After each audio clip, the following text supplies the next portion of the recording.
नमस्कार, देवभूमि के दंगल में आप सभी का स्वागत है। मैं हूं आपके साथ ईशु शुक्ला। शाम के बज चुके हैं 4 और आज देवभूमि के दंगल में हम बात करेंगे सावधान केदारनाथ में एवलांच।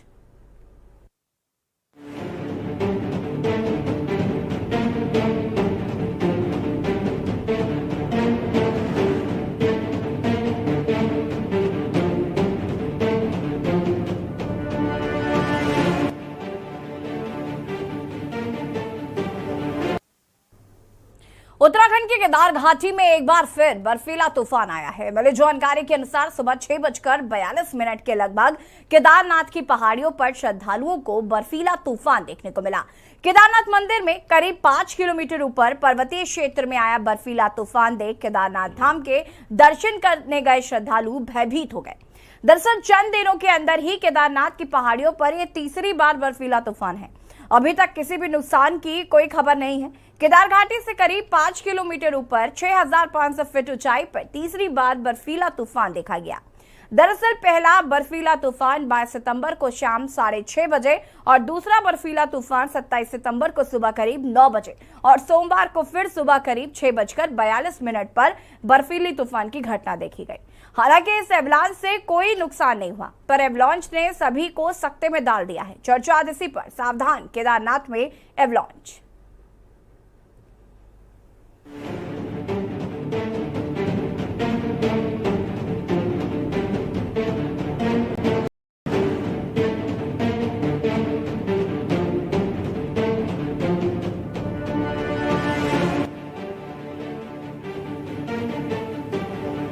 वहीं इस पूरे मामले पर वाडिया के रिटायर्ड हिम वैज्ञानिक डीपी डोभाल ने कहा कि हिम क्षेत्र में इस तरह बर्फीला तूफान आना आम बात है, क्योंकि जहां भी बर्फबारी होती है या जो ग्लेशियर के क्षेत्र हैं, वहां पर ऐसी प्रतिक्रिया होना आम बात है।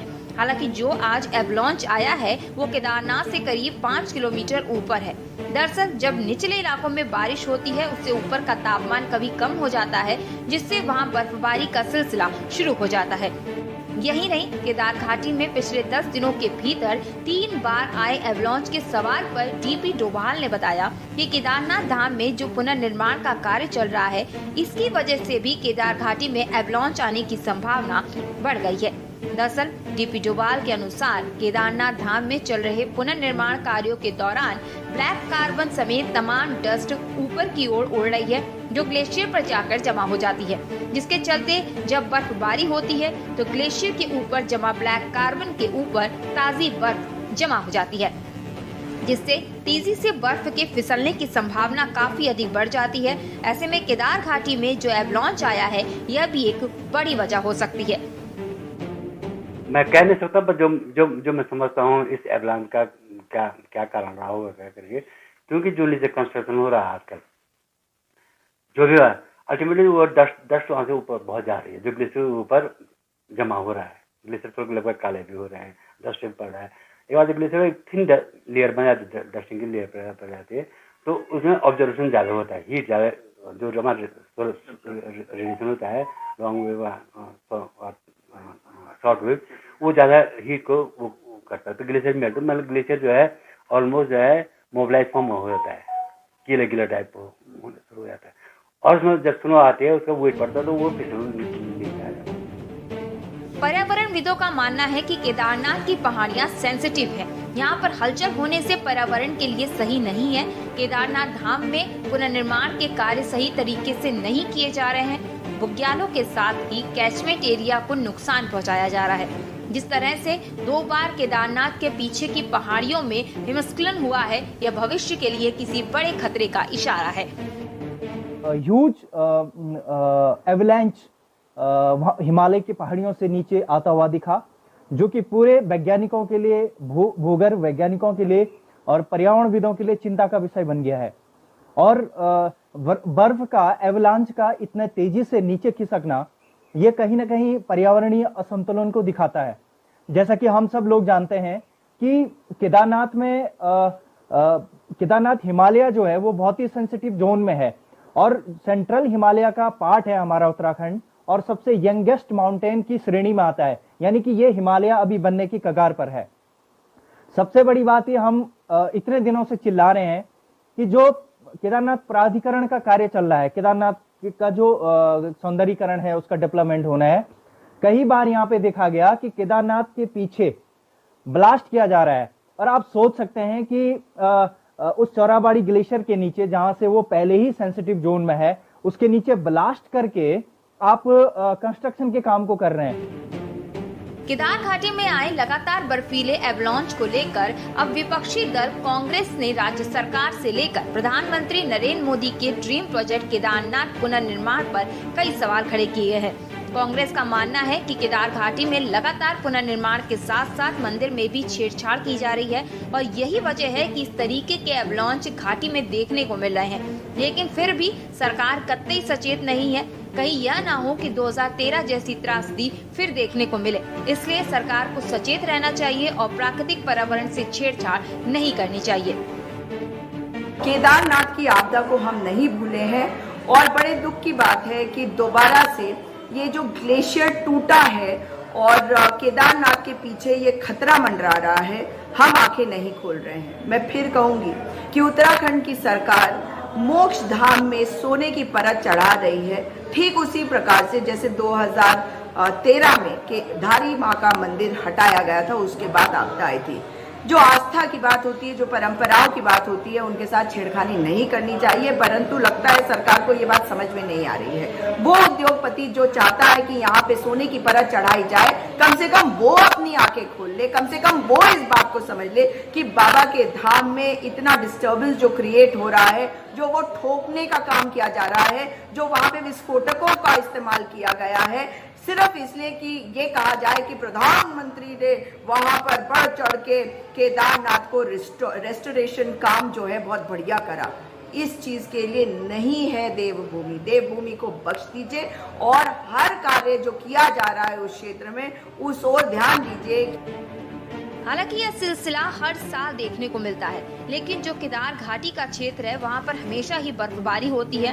साथ ही डोभाल ने कहा कि केदार घाटी में तमाम ग्लेशियर हैगिंग ग्लेशियर हैं, लिहाजा जब ताज़ा बर्फबारी होती है तो वो बर्फबारी स्लोप के माध्यम से नीचे आ जाती है। हालांकि यह ताज़ा बर्फ है, लिहाजा ये बर्फ ज्यादा नीचे नहीं आएगी बल्कि आसपास के क्षेत्रों में फैल जाएगी। साथ ही वैज्ञानिकों की माने तो इस तरह के बर्फीले तूफान इस क्षेत्र में आते रहते हैं, लिहाजा कोई खतरे की बात नहीं है। सवाल ये है कि पिछले 11 दिनों में 4 बार ऐसा हो चुका है हिमस्खलन। अब वाडिया इंस्टीट्यूट के वैज्ञानिक की टीम को केदारनाथ भेजा गया है, जो टीम स्थलीय निरीक्षण और अध्ययन करने के बाद रिपोर्ट तैयार करेगी और जल्द ही विस्तृत रिपोर्ट सरकार और शासन को उपलब्ध कराएगी। केदार घाटी से रोहित डिमरी के साथ राजेश वर्मा की रिपोर्ट। केदारनाथ क्षेत्र में पिछले 1 माह के भीतर हिमस्खलन की 3 घटनाओं ने सरकार के साथ साथ Wadia institute of Himalayan geology के वैज्ञानिकों की भी चिंताएं बढ़ा दी हैं। उच्च हिमालयी क्षेत्रों में हिमस्खलन की घटनाएं सितंबर और अक्टूबर में होने से वैज्ञानिक चिंतित हैं। शनिवार को हुए ताजे हिमस्खलन को लेकर वाडिया इंस्टीट्यूट के 2 वैज्ञानिक मनीष मेहता की टीम केदारनाथ का अध्ययन के लिए जाएगी। हालांकि इंस्टीट्यूट के वैज्ञानिकों का मानना है कि जलवायु परिवर्तन के चलते जहां गर्मी और बारिश में बदलाव देखने को मिल रहा है, वहीं उच्च हिमालयी क्षेत्रों में सितंबर-अक्टूबर माह में ही बर्फबारी होने से हिमस्खलन की घटनाएं हो रही हैं। वाडिया इंस्टीट्यूट के निदेशक डॉक्टर काला जॉन साई का मानना है कि फिलहाल उच्च हिमालयी क्षेत्रों में सितंबर-अक्टूबर में हो रही बर्फबारी ग्लेशियरों के सेहत के लिए तो ठीक है, लेकिन हिमस्खलन की घटनाएं थोड़ी चिंताजनक है। डॉक्टर साई का यह भी कहना है कि केदारनाथ क्षेत्र में हिमस्खलन को जो घटनाएं हुई उससे फिलहाल अधिक चिंता करने की जरूरत नहीं है। उन्होंने कहा कि उच्च हिमालयी क्षेत्रों में अभी इतनी ज्यादा बर्फबारी नहीं हुई कि भारी हिमस्खलन के साथ ही ग्लेशियरों के टूटने की घटनाएं हों। संस्थान निदेशक डॉक्टर कलाचंद साई का मानना है कि जिन क्षेत्रों में हिमस्खलन की घटना हुई वो उच्च हिमालयी क्षेत्र है और वहां पहाड़ों पर तीव्र ढलान है, जिससे ग्लेशियरों पर गिरने वाली बर्फ गुरुत्वाकर्षण के चलते तेजी से नीचे खिसक रही है। फिर भी सितंबर-अक्टूबर में हिमस्खलन की घटनाएं क्यों हो रही हैं और विस्तृत अध्ययन कर पता लगाया जा सके, इसको लेकर संस्थान के वैज्ञानिकों की टीमें भेजी जा रही हैं। वादी इंस्टीट्यूट ऑफ हिमालयन जियोलॉजी के वैज्ञानिकों की माने तो लद्दाख क्षेत्र में कारगिल की पहाड़ियां, गुरेज घाटी, हिमाचल प्रदेश में चंबा घाटी, कुल्लू घाटी और किन्नौर घाटी के अलावा उत्तराखंड में चमोली और रुद्रप्रयाग के उच्च हिमालयी क्षेत्र के हिमस्खलन के लिहाज से बेहद संवेदनशील हैं। यहाँ पूर्व में हिमस्खलन की बड़ी घटनाएं हो चुकी हैं। खतरों के लिहाज से हिमस्खलन की 3 श्रेणियां होती हैं। पहला रेड जोन क्षेत्र, जहां पर हिमस्खलन में बर्फ का प्रभावी दबाव 3 टन प्रति वर्ग मीटर होता है। इतनी अधिक मात्रा में बर्फ के तेजी से नीचे खिसकने से भारी तबाही होती है। दूसरा ब्लू जोन, जहां पर बर्फ का प्रभावी दबाव 3 टन मीटर से कम होता है। आपदा के लिहाज से ये रेड जोन से थोड़ा कम खतरनाक होता है। तीसरा येलो जोन, फिलहाल इन क्षेत्रों में हिमस्खलन की घटनाएं बेहद कम होती हैं और यदि हुई तो जानमाल के नुकसान की संभावना कम रहती है। लेकिन बड़ा सवाल है कि आखिर 11 दिनों में ये 4 बार जिस तरीके से हिमस्खलन की घटना सामने आई है, ये एक बड़ा सवाल पैदा करती है और उत्तराखंड में वैज्ञानिकों की चिंता भी बढ़ चुकी है। चर्चा आज हम इसी पर करेंगे, क्योंकि विपक्ष का मानना है कि जो पुनर्निर्माण केदारनाथ में हो रहा है या जो सोने की परत चढ़ाई जा रही है, ये जो वहां पर काम किया जा रहा है, उसकी वजह से इस तरीके की घटनाएं जो हैं वो घटित हो रही हैं। सरकार का मानना है कि ये आपदाएं, वैज्ञानिकों के हिसाब से अगर माना जाए तो वैज्ञानिकों का कहना है कि ऐसी घटनाएं भी घट रही हैं, लेकिन इसमें ज्यादा नुकसान नहीं होगा। सरकार भी उसी कहे पर चल रही है। ऐसे में समझने के लिए हमारे साथ एक अच्छा पैनल भी जुड़ा है, आपसे उनका परिचय करा देते हैं, उसके बाद इनसे सबसे इस पर चर्चा की जाएगी। रवीन कुमार जी भारतीय जनता पार्टी के प्रवक्ता हैं, हमारे साथ जुड़ चुके हैं। शीशपाल सिंह बिज जी कांग्रेस प्रवक्ता हमारे साथ जुड़ चुके हैं। संगीता शर्मा जी आम आदमी पार्टी की प्रवक्ता हमारे साथ जुड़ चुकी हैं और देव राघवेंद्र बद्री जी पर्यावरण विशेषज्ञ हैं, हमारे साथ जुड़ चुके हैं। आप सभी का बहुत बहुत स्वागत है। और सबसे पहले मैं देव राघवेंद्र जी आपसे ही शुरुआत करना चाहूंगी। अगर मैं उत्तराखंड की बात करूं तो यहाँ पर 11 दिन में 4थी बार हिमस्खलन हुआ और ये कहीं ना कहीं अब लोगों के लिए चिंता का सबब बनता जा रहा है, क्योंकि इससे पहले केदारनाथ की जो घटना हुई उसे अभी तक कोई भूल नहीं पाया। 2013 में न जाने कितने लोगों ने अपनों को खोया है और कहीं ना कहीं आज भी केदारनाथ का वो मंजर सभी के जहन में जिंदा है। ऐसे में इस तरीके की घटनाएं लोगों को चिंतित कर रही हैं। क्या बड़ा कारण मानते हैं आप इन घटनाओं का? धन्यवाद के न्यूज चैनल का हमें आमंत्रित करने के लिए। और ये बहुत ही चिंता का विषय है और सारे वैज्ञानिकों के लिए भी, सारे पर्यावरणविदों के लिए भी। जैसा कि हमने पहले भी कहा कि आस्था के पहलू से हर कोई केदारनाथ जाता है और केदारनाथ का जो मंदिर है हमारे बहुत ही मतलब हाई हिमालय में है और हाई हिमालय बहुत ही सेंसिटिव जोन में है, आप सब लोग जानते हैं। हमारा कहना यह है कि आस्था के ध्येय के साथ साथ पर्यावरणीय दृष्टिकोण से वहां पे जाना चाहिए। अपने प्रकृति को भी ध्यान में रखते हुए अपनी एक्टिविटीज वहां पे करनी चाहिए, क्योंकि प्रकृति पे एंथ्रोपोजेनिक एक्टिविटीज का सबसे ज्यादा प्रभाव पड़ता है, ये हम सब लोग जानते हैं और हमने 2013 की आपदा भी देखी है। अभी वाडिया इंस्टीट्यूट के ने बहुत अच्छी बात कही कि ये जो ये जो है ये खिसकरी है और इसका जो दायरा है वो ज्यादा मार नहीं करता। हम एक दूसरी चीज हम ये पूछना चाहते हैं कि क्यों नहीं उत्तराखंड में जो आग लगती है मार्च से शुरू हो जाती है वनों में आग लगना और जून तक ये आग लगती है, इसका टेम्परेचर कहाँ जाता है? क्या किसने इस पर सवाल खड़ा किया? और इन जंगलों से निकलने वाला जो कार्बन है, अनवन कार्बन इसको बोलते हैं, ये जाके हमारे हिमालय पे चला जाता है और वहां के जो ग्लेशियर, आप लोग ये भी जानते हैं कि ग्लेशियर का एक अपना पर्टिकुलर टेम्परेचर होता है। उस टेम्परेचर के होने के कारण वो टिका रहता है, उसका जो मेल्टिंग रेट होता है वो फास्ट होता है, स्लो होता है। तो कहीं ना कहीं हिमालय के जो ग्लेशियर हैं वो जंगलों की आग से भी प्रभावित हैं। इससे हम आंख मिचौली नहीं कर सकते हैं, इसको हम दरकिनारे नहीं कर सकते हैं। दूसरी बात यह है कि जब मैं अभी 5 मई को जब कपाट खुले तो शाम को जब बाबा केदार की डोली वहां पे आ रही थी तो हम लोग वहां पे खड़े थे और केदारनाथ प्राधिकरण का जो काम चल रहा था मंदिर के पीछे, जहां चौराबाड़ी ग्लेशियर टूटकर जिसने 2013 की आपदा में सैलाब मचा दिया था, वहां पे ब्लास्टिंग हो रही है। आप कैन यू इमेजिन कि केदारनाथ में ब्लास्टिंग, और हम सब बोलते हैं कि हमारे हिमालय में सीटी नहीं बजानी है, हिमालय में हल्ला नहीं करना है, क्योंकि हमारा हिमालय सेंसिटिव जोन में है, हमारा हिमालय बहुत ही फ्रेजाइल है और ग्लेशियर्स तो वैसे भी बहुत फ्रेजाइल होते हैं भाई। तो वहां पे इस तरीके की एक्टिविटीज होने के कारण तो निश्चित बात है कि इस तरीके की जो घटनाएं हैं वो हमारे लिए खतरा के कारण बनेगी। और कहीं न कहीं कि इसका जो सबसे बड़ा कारण है वो ग्लोबल वार्मिंग है, और उत्तराखंड में लगने वाली जो ये आग है इसका भी ये इम्पैक्ट कहीं ना कहीं देखने को मिलता है। देव राघवेंद्र जी, लेकिन मैं आपसे ये समझना चाह रही थी कि ये जो विपक्ष का आरोप है कि ये जो पुनर्निर्माण का कार्य चल रहा है ये बहुत ज्यादा कहीं ना कहीं कारण है हिमस्खलन का, तो ये कितना आप इससे कनेक्ट कर पा रहे हैं?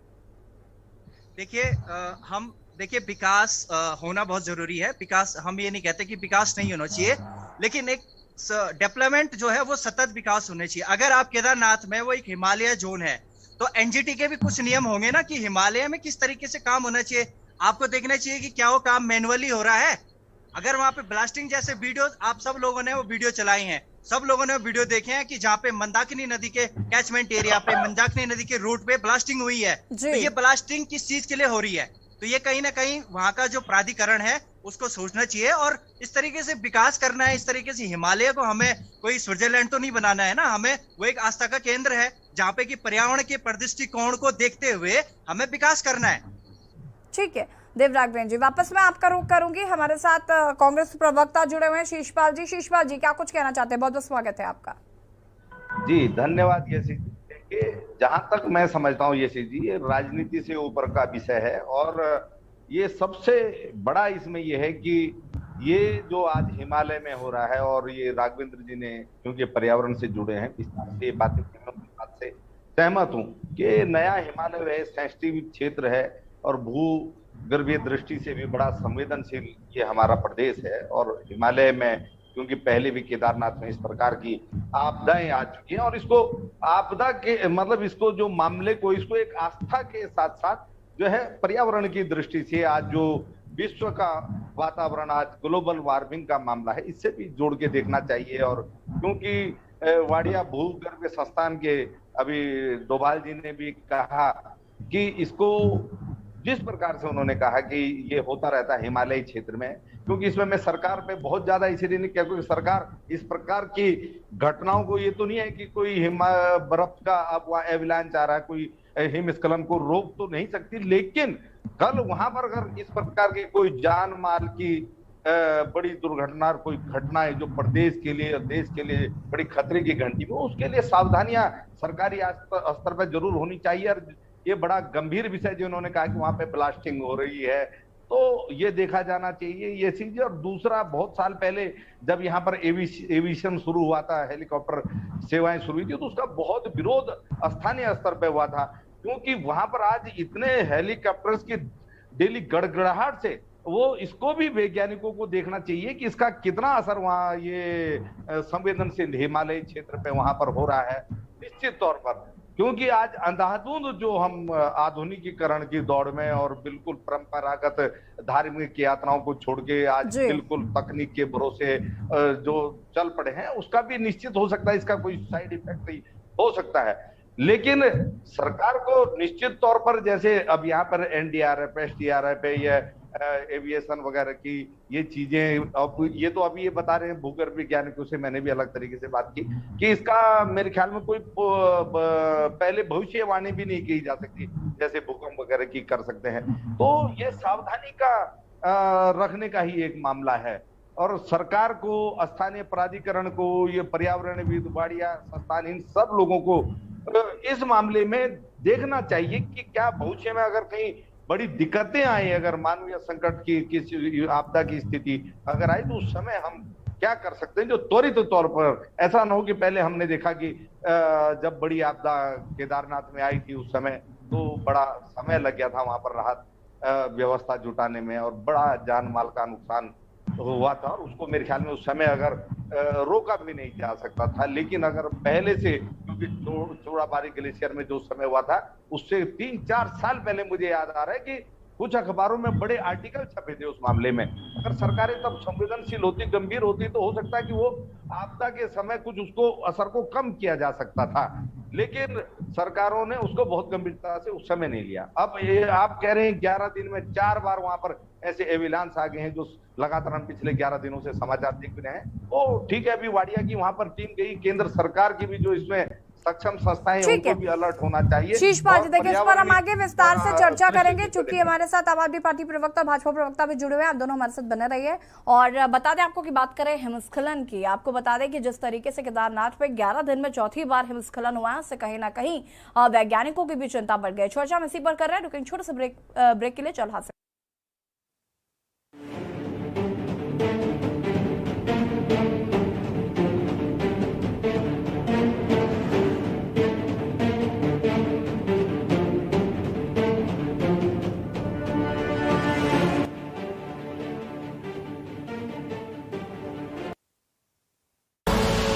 आप देख रहे हैं के न्यूज, खबरों का सारथी।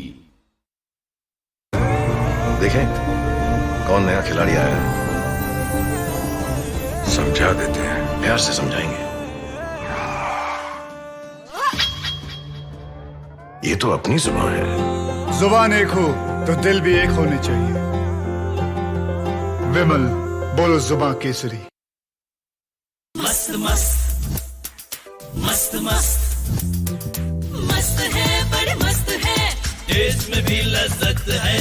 बावर्ची की सोया बड़ी बड़ी मस्त है। बावर्ची न्यूट्री सोया बड़ी, इसमें है हाई प्रोटीन जो खाने को बनाए एक हेल्थी डाइट, और टेस्ट में बड़ी मस्त है।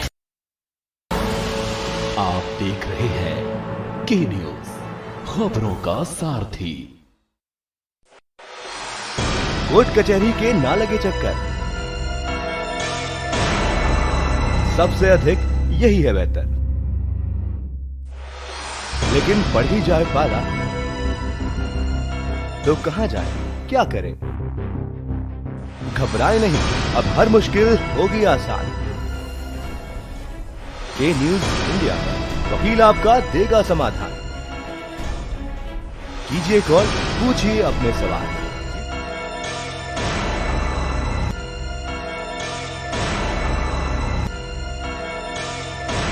वकील आपका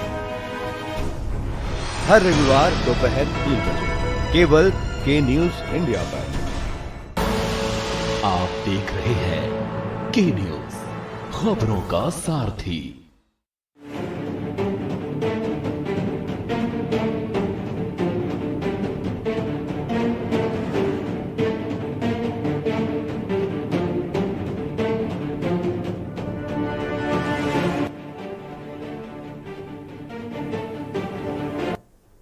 ब्रेक के बाद एक बार फिर से आप सभी का स्वागत है और चर्चा को आगे बढ़ाएं। उससे पहले आपको ले चलते हैं चंपावत, जहां पर घटोत्कच महोत्सव के में प्रतिभाग करने पहुंचे हैं मुख्यमंत्री पुष्कर सिंह धामी।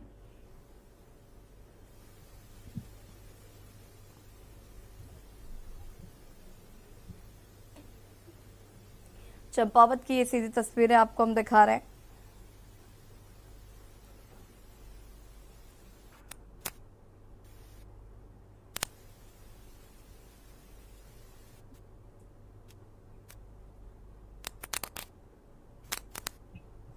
सीधी तस्वीरें आपको हम दिखा रहे हैं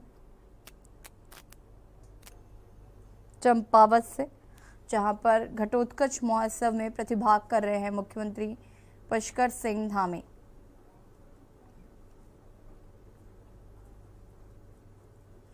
सीधी तस्वीरें आपको दिखा रहे हैं।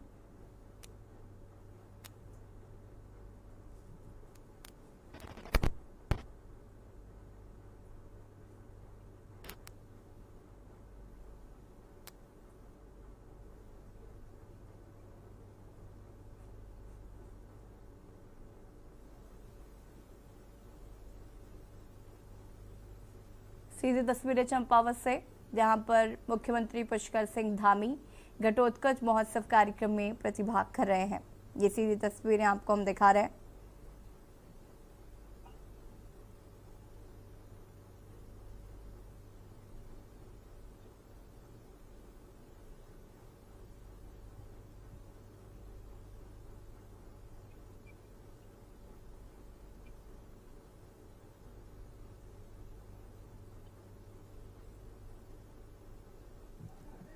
मुख्यमंत्री पुष्कर सिंह धामी चंपावत पहुंचे, यहाँ पर उन्होंने घटोत्कच महोत्सव में प्रतिभाग किया।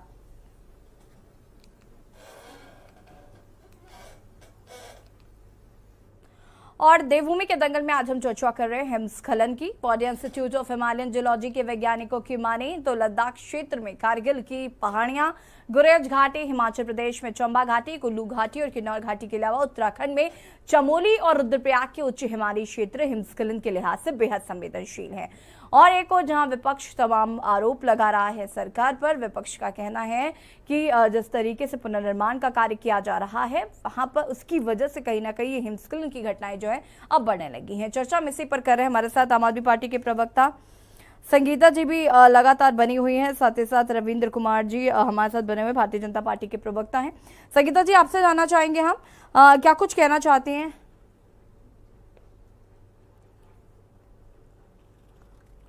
संगीता जी का रुख करेंगे, उससे पहले आपको बता देते हैं कि हिमस्खलन की बड़ी घटनाएं हो चुकी हैं। 11 दिन में चौथी बार हिमस्खलन हुआ, जो कि आज सुबह 6:42 पर श्रद्धालुओं द्वारा देखा गया और श्रद्धालुओं में कहीं ना कहीं अब डर का माहौल देखने को मिल रहा है।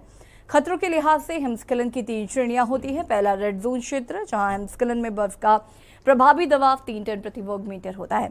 संगीता जी हमारे साथ लगातार बनी हुई है। संगीता जी, क्या कुछ कहना चाहती है इस पूरे मामले को लेकर? देखिए यशी जी, उत्तराखंड जो है वो पर्यावरण की दृष्टि से बहुत ही सेंसिटिव है जी, क्योंकि हम पहाड़, जंगलों ऐसे क्षेत्र में रहते हैं। तो जो ऐसा ना हो कि जो मानव है वो विकास की बेलगाम आंधी जो चल रही,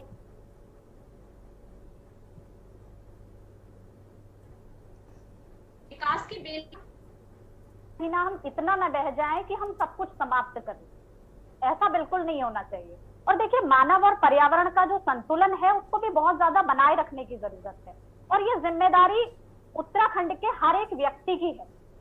हर एक व्यक्ति को ये सोचना पड़ेगा कि हम उत्तराखंड के नागरिक हैं, तो हमें किस तरीके से उत्तराखंड का ध्यान रखना है। और मैं राघवेंद्र जी की भी इस बात से बिल्कुल सहमत हूँ कि जो यहाँ जंगलों में आग लगती है उसका भी बहुत ज्यादा फर्क पर्यावरण पर पड़ता है। तो हमने इस सीजन, जब फायर सीजन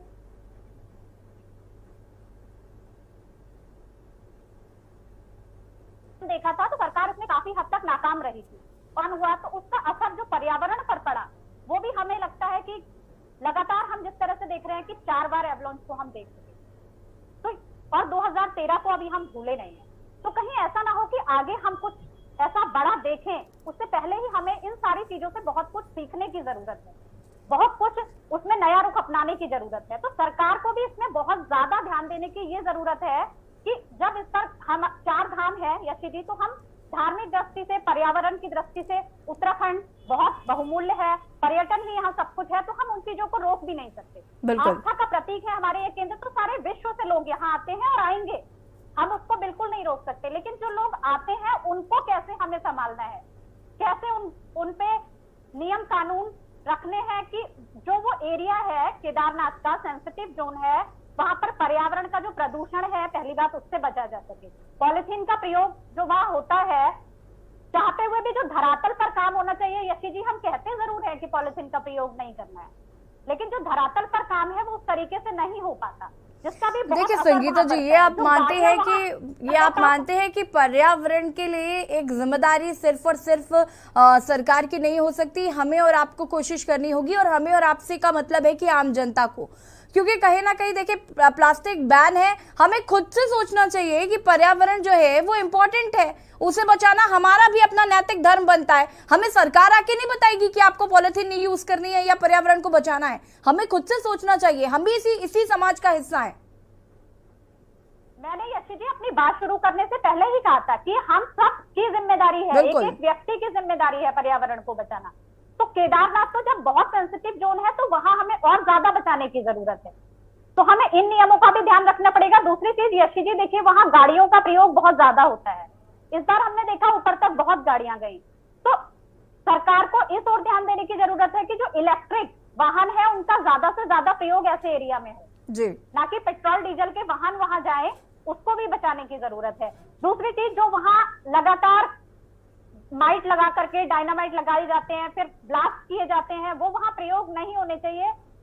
जैसा राघवेंद्र जी ने कहा कि वहां बहुत सेंसिटिव पहाड़ हैं, हमारे जो हिमालय का एरिया है वो बहुत सेंसिटिव जोन में है, तो उससे बहुत असर पड़ता है, तो उस चीज पर भी ध्यान देने की जरूरत है। तो सरकार अगर छोटे छोटे देखिए, हम प्राकृतिक आपदा को आने से नहीं रोक सकते ये चीजें, ये ना हमारे हाथ में है, ना भाजपा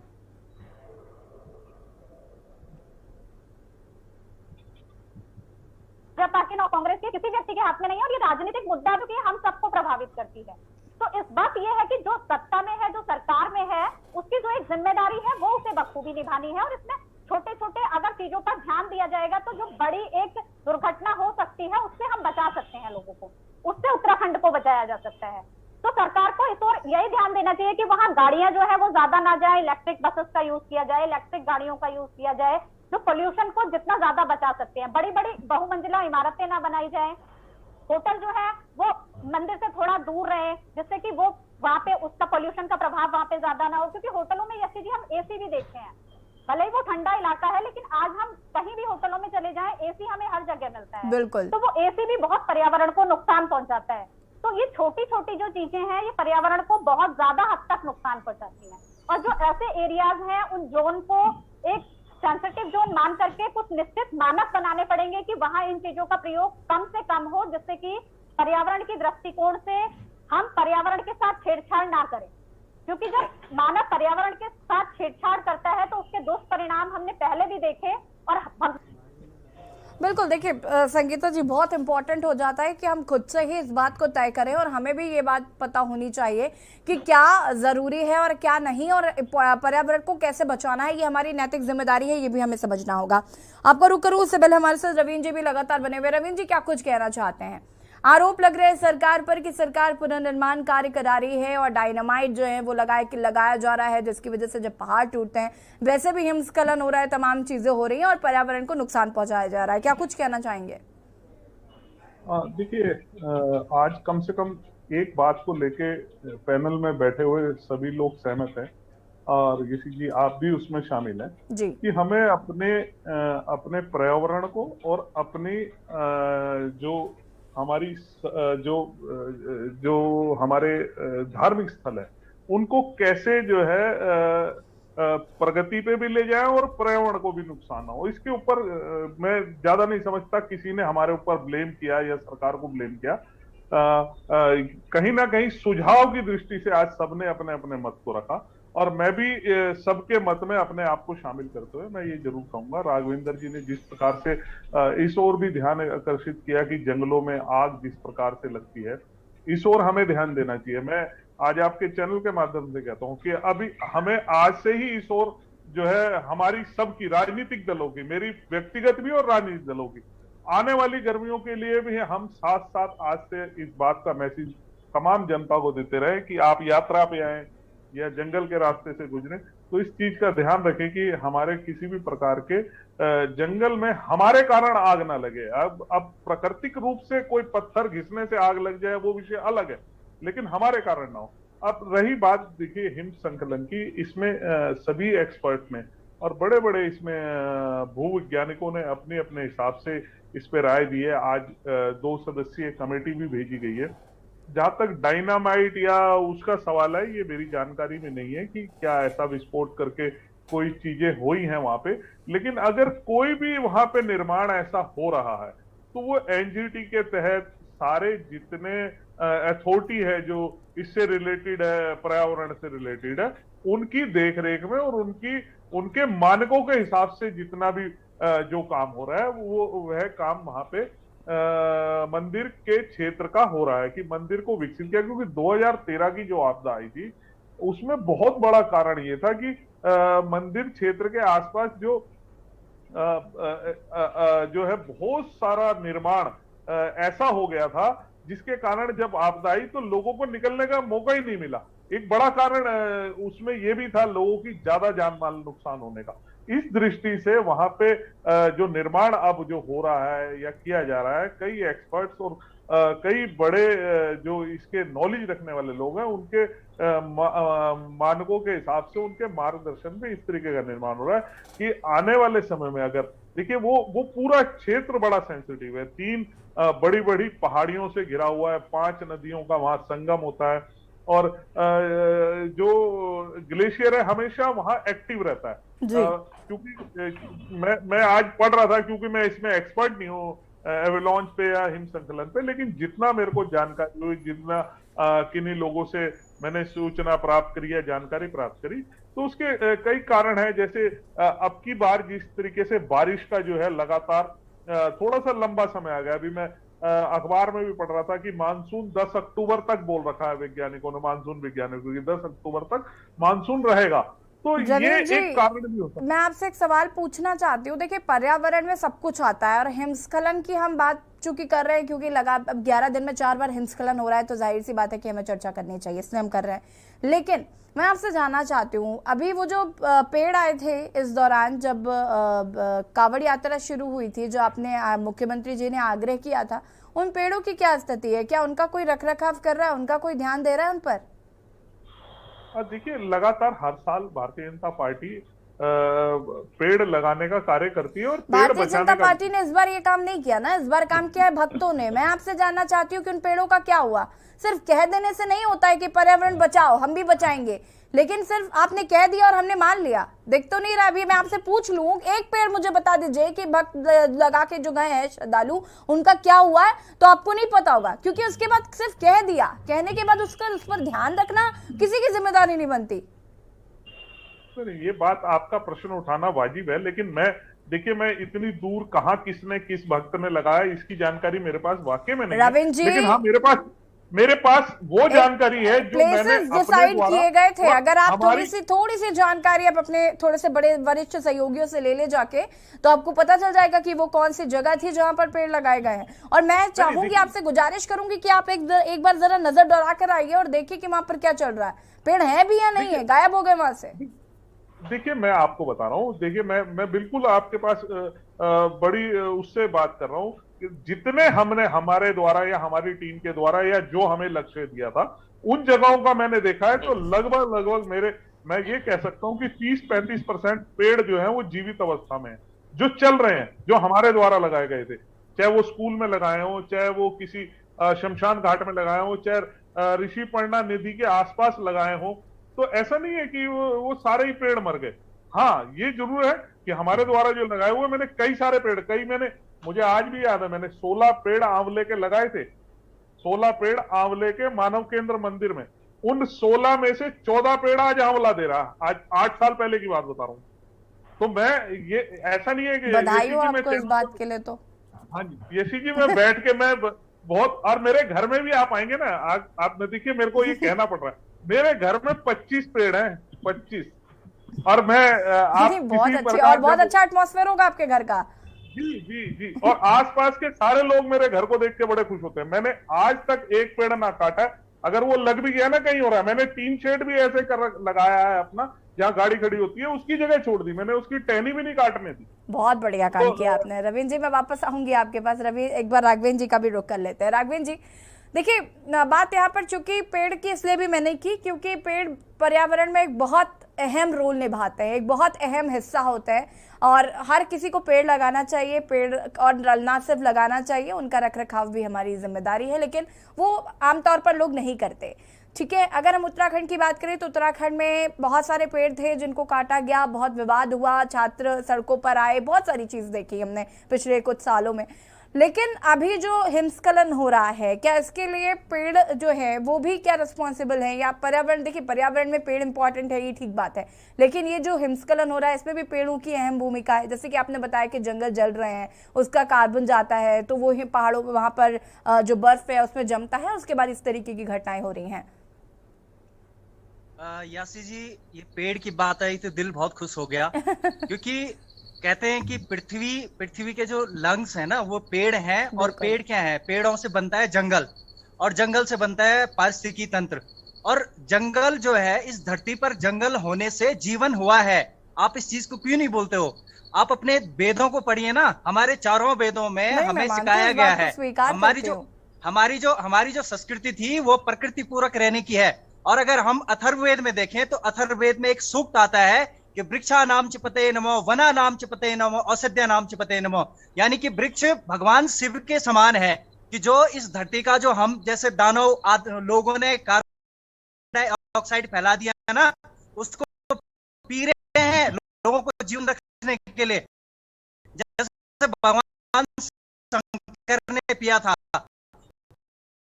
ये जानते हुए भी केदारनाथ में जा रहे हैं, शिव के सभा में जा रहे हैं करने की फेंक रहे हैं। ये बता देता है कि उसमें उसके मन में सिर्फ एक भाव होता है कि मैं मंदिर के सामने एक सेल्फी खिंचा देता हूं ताकि इंस्टाग्राम पे डालूंगा, फेसबुक पे डालूंगा और लोग मेरे फॉलोअर बनेंगे। किसी ने ये फोटो दिखाई कि मैंने केदारनाथ में ये पेड़ लगाए हैं या मैंने केदारनाथ के हिमालय को बचाने के लिए इतना पॉलीथीन वहां से वापस लेके आया है। इस बात को क्यों नहीं करते हैं? इस बात को तो करना चाहिए ना। फिर दूसरी बात यह है कि पेड़ों की बात है। जंगल नहीं होंगे तो जीवन कहाँ होगा? जंगल नहीं होंगे तो जीवन नहीं होगा, और जंगलों से ही जीवन है। जंगलों से पानी निकलता है, जंगलों से हिमालय का क्लाइमेट रेगुलेट होता है। आप सारे जंगल खत्म कर दिए, पूरे ग्लेशियर पिघल के नीचे आ जाएंगे। बहुत बहुत अच्छी बात आपने कही राघवेंद्र जी, बहुत अच्छी बात आपने कही है। रविंद्र जी कुछ कहना चाहते हैं? रविंद्र जी। हाँ, मैं देखिए बहुत अच्छी राघवेंद्र जी की बात से मैं पूर्ण रूप से सहमत हूँ। अब मैं कहना नहीं चाह रहा था, लेकिन अब मुझे कहने को मजबूर कर रहे हैं। मैं 2019 में पैदल गया था केदारनाथ, तो मेरे पीछे एक पिट्ठू बैग था जिसमें मैं अपनी एक जैकेट लेकर गया था, विंड शीटर। तो मैं आते हुए उसमें मेरे को बहुत बुरा लगा था, वाकई में बुरा लगा था कि पॉलिथीन लोगों ने, मैगी के पैकेट वहां जितने मेरे से इकट्ठे हो सके, मैंने वो फोटो भी फेसबुक पे डाली थी, जितने मेरे से इकट्ठे हो सके थे मैंने अपने बैग में भर लिए। विंड शीटर मैंने डाल रखी थी, बैग में भर के मैं नीचे लेकर आया था। बस इतना काम तो मैंने जरूर किया, और कहीं ना कहीं दुकानदारों से भी बात करी। देखिए रविंद्र जी, ये आपने किया, एक व्यक्ति होने के तौर पर आपने किया। आप सरकार, आपकी सरकार है, आप चाहे तो आप उनसे इस बात की भी गुजारिश कीजिए कि जिस तरीके से यहाँ पर आपने बताया कि मैगी के पैकेट्स हैं या किसी भी चीज के पैकेट्स हैं, उनको ठीक तरीके से लागे। या तो देखिए मैगी जैसे उसी में आती है, प्लास्टिक के पॉलिथीन में आती है, तो ये हमारी जिम्मेदारी बनती है कि उसको कहीं पर ऐसी जगह पर डंप किया जाए कि वो नुकसान नहीं पहुंचाए। वो वहीं पर कहना चाहता हूँ, एक बहुत महत्वपूर्ण बात है इस पे जी। केदारनाथ जो हाई एल्टीट्यूड एरिया होता है उसमें एक विशेष प्रकार का प्राणी होता है, उसको पाइका बोलते हैं, बिना पूंछ वाला चूहा, पाइका उसको बोलते हैं। ये चूहा और उसके बीच की कड़ी है, ठीक है। तो ये जो हमारे जब हम केदारनाथ हिमालय में जाते हैं तो मैंने पहले ही कहा कि ये हाई एल्टीट्यूड एरिया में आता है, हायर हिमालय में आता है। और यहाँ पे जो खाली मैदान होता है, इनमें ग्रीन कलर के आप ग्रास देखते होंगे, दैट इज कॉल्ड मॉस, उसको मॉस बोलते हैं। तो वो मॉस ग्रास जो होती है वो एक कारपेट होती है, ताकि वहां की लैंड जो है, वहां की जो मिट्टी है वो स्लाइड ना हो। तो वो कारपेट, वो जो ग्रीन जो मॉस है, ये कहीं ना कहीं हिमालय के भूस्खलन को रोकने में भी कारगर साबित होती है। और अभी जब मैं हर साल केदारनाथ जाता हूं एज ए एनवायरमेंट एक्टिविस्ट होने के नाते, क्लाइमेट एक्टिविस्ट होने के नाते, मैं वहां के एनवायरमेंट को स्टडी करने के लिए जाता हूं। अभी मैंने वहां के जो कचरा, जहां पे हेलीपैड है उसके बीच में जो कॉटेज है, गवर्नमेंट की ही कॉटेज है, वो किसी और की तो है नहीं, लेकिन उस कॉटेज के पीछे जब आप गार्बेज देखोगे तो आपका दिमाग खराब हो जाएगा और आप एक दिन तक खाना नहीं खाएंगे कि मंदाकिनी नदी में और केदारनाथ में इतना कचरा, जो कि बॉम्बे में नहीं है, इतना भयंकर कचरा हिमालय में। और उस ग्रास में जो मॉस जो होती है हिमालय में, वनस्पति की ग्रोथ जो होती है बहुत लेट में होती है, ठीक है। तो उसमें कचरा डाल रखा है, तो वो ग्रास तो खत्म हो गई। अब उसको उगने में 100 साल लग जाएंगे दोबारा से। तो इस बात पे क्यों नहीं वैज्ञानिक कुछ बोल रहे हैं? उनको सिर्फ वो एवेलेंस दिखता है, और एवेलेंस के बाद खतरा नहीं दिखता है कि भाई ये तो एक स्नो है, ये पिघल जाती है, इससे कोई खतरा नहीं है। 2013 में भी लोग ऐसा ही बोल रहे थे कि कोई बात नहीं है, ये तो आते रहते हैं एवेलेंसेस, ये ग्लेशियर टूटते रहते हैं। लेकिन जब इतना बड़ा सैलाब आया, उसने इंडिकेशन दे दिया था कि अपनी एंथ्रोपोजेनिक एक्टिविटीज पे कंट्रोल कर लो, वरना प्रकृति बहुत कुछ कर सकती है। और प्रकृति सुप्रीमो है। आपका विज्ञान पूरे कोरोना में ठप हो गया था, आप सब लोग जानते हैं। वहां सिर्फ प्रकृति सुप्रीमो थी और प्रकृति से ही लोग जीवित थे। बिल्कुल बिल्कुल, प्रकृति के आगे तो कुछ है ही नहीं। शीशपाल जी, आपने बहुत अच्छी बात की, आपने पूरी डिबेट पे बहुत पॉजिटिव बातें कही, लेकिन आपकी ही प्रवक्ता सुजाता पॉल जो हैं, कांग्रेस की प्रवक्ता सुजाता पॉल जी, उन्होंने सीधे सीधे सरकार पर एक दोषारोपण किया। उन्होंने कहा कि ये जो पुनर्निर्माण हो रहा है, इसकी वजह से सारी चीजें हो रही हैं, और ये जो सोने की परत लगाई जा रही है, इससे ये सब हो रहा है। एक तरफ पार्टी के लोग कहते हैं सरकार पुनर्निर्माण नहीं करा रही, कुछ काम नहीं करा रही, वहीं दूसरी तरफ आप इस तरीके की आलोचना भी कर रहे हैं। तो करना क्या चाहती है कांग्रेस? यशी जी, जब भगवान केदारनाथ जी का या भगवान बद्रीनाथ जी का सवाल आता है तो हम सबके अंदर जो एक आस्था है प्रभु के प्रति, धर्म के प्रति वो सबसे पहले शीशपाल जी देखिए, हमारे अंदर भी आस्था, और आस्था के हिसाब से अगर हम देखें तो हम भी चाहेंगे कि भगवान का मंदिर अगर बेहतर बन रहा है तो हम चाहेंगे कि वो बेहतर बने। नहीं, ये सीधी आप समझे, कई जो हमारे यहाँ वेद और पुराणों की जो मान्यता अनुसार वो सोने की परत वाला मामला लगता है, उस पर पहले दिन डिबेट हो चुकी थी, उस दिन मैं सारी अपनी बातें रखी थी। लेकिन आज देखिए जो वहां पर केदारनाथ के अंदर ये एविलेंस की बात है, और ये इतना गंभीर है ये सी जी की मतलब हिमालय का हो सकता है कि भूस्खलन एक प्रक्रिया हो, ये होता रहे, लेकिन 11 दिन में 4 बार हैवी एविलेंस का आना वास्तव में हम सबको जो है चेतावनी है। और मैं इसीलिए कह रहा हूं कि इसको एक अलर्ट मोड पे सरकार को, एक मेरे ख्याल में मुझे तो ऐसा लगता है कि वाडिया भूगर्भ संस्थान को या सरकार को गंभीरता के लिए इसकी सतत निगरानी की एक व्यवस्था बनानी चाहिए कि हिमालय के अंदर जो ये परिवर्तन आ रहे हैं, कल ये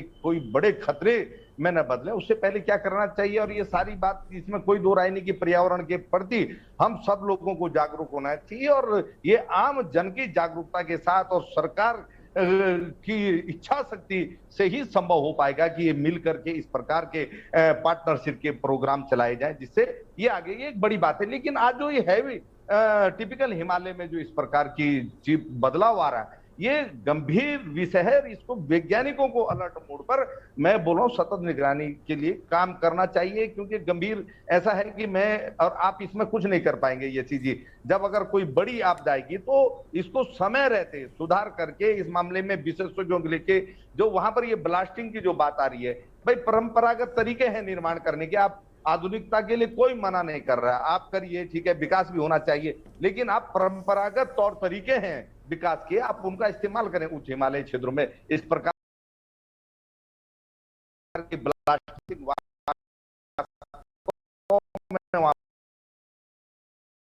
बहुत गंभीर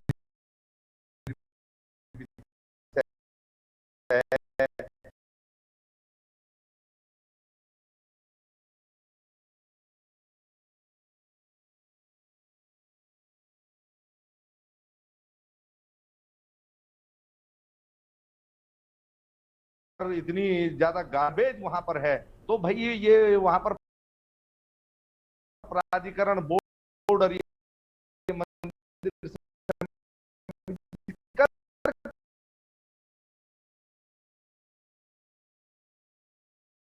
क्या रही है, मेरी समझ में नहीं आ रहा।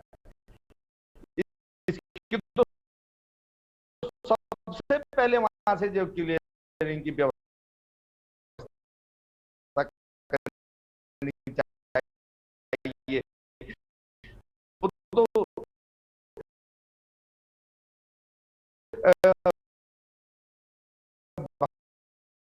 भगवान के मंदिर में तो वैसे भी जो है गंदगी नहीं होनी चाहिए। सभी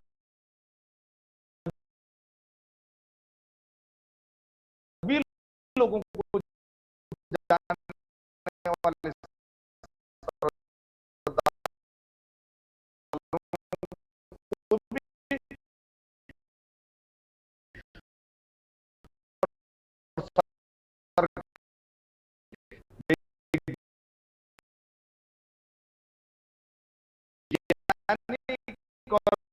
ये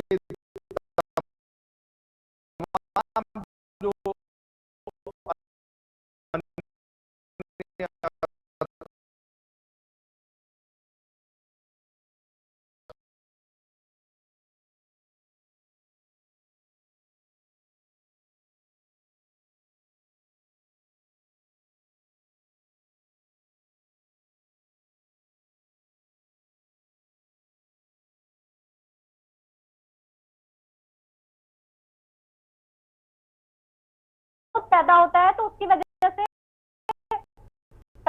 प्रकृति भी अपना दूसरा रूप दिखाती है।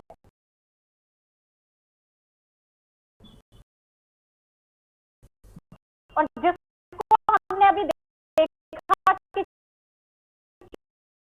4 बार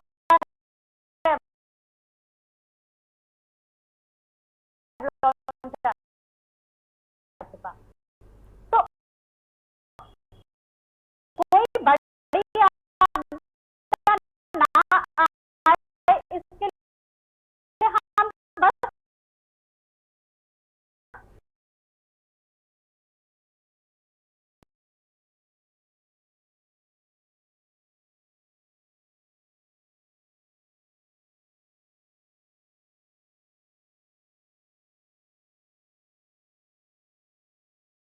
सब एक तरीके से एक साथ है और सरकार को इस और राघवेंद्र जी ने जो बात कही उस पर भी रवीन जी आप पूरा फोकस करिए। जो अभी बात इन्होंने कही है, जो ग्रास की बात वो कर रहे थे, साथ ही साथ जिस गार्बेज की बात करें, ये बात आप इस पर फोकस करिए। इसको मैं अपने उच्च अधिकारियों तक जरूर पहुंचाऊंगा और मैं राघवेंद्र जी से भी कहूंगा कि वह भी कृपया करें। माननीय मुख्यमंत्री जी हर किसी से मिलते हैं, आप इस मामले को लेकर माननीय मुख्यमंत्री जी से जरूर मिलें। मैं भी आपकी बात को उन तक पहुंचाने की बात बिल्कुल रखूंगा, क्योंकि ये सब हमारे और आपके बीच से जुड़ा हुआ मसला। ठीक है राघवेंद्र जी, मैं एक चीज कहना चाहूंगा। अभी आपको जानकारी होगी कि अभी यूथ एनवायरमेंट पार्लियामेंट हुआ था, तो उत्तराखंड से मेरा सिलेक्शन हुआ था, जो कि पार्लियामेंट हाउस दिल्ली में हुई थी। लोकसभा स्पीकर थे और वन एवं पर्यावरण मंत्री भूपेंद्र यादव जी थे। तो मुझे उत्तराखंड का प्रतिनिधित्व करने का मौका मिला और मैंने ये बात संसद तक उठा दी है कि उत्तराखंड हिमालय के लिए हिमालय नीति बननी चाहिए, वहाँ के नियम अलग होने चाहिए, हिमालय में जाने के नियम अलग होने चाहिए। ये बात मैंने वन एवं पर्यावरण मंत्री के सामने उठाई और मैंने उनके संज्ञान में लाया कि उत्तराखंड 4 महीने जलता।